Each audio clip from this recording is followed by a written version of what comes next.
Welcome to the Genius Factory. Enjoy the video. You will begin by preparing both your account and device. Open Binance, sign in, then navigate straight to Security and choose Google Authenticator. On your phone, open the Google Authenticator app and ensure device time is synced, otherwise codes will fail. Once done, click to link a new authenticator in Binance. You will see a QR code and a 16-character key. Make sure you copy that key to a secure place now, because you will need it if you change phones later. Now link the accounts.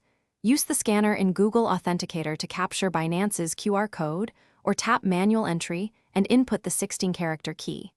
The app immediately shows a 6-digit code that changes every 30 seconds, so type it into Binance quickly and precisely. Binance may then ask for an email or SMS confirmation to finalize the bind. Complete that step.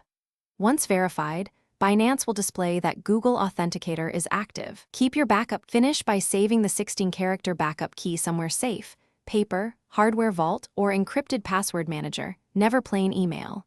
Log out, then sign back in to test that Binance now requires the Google Authenticator 6-digit code. This confirms everything works. If the code is rejected, do not panic. First, resync the time in your Authenticator app settings and try again, because time drift is the most common cause. If problems persist, use your backup key to re-add the account or contact Binance support. Thanks for watching. If you found this helpful, don't forget to like and subscribe.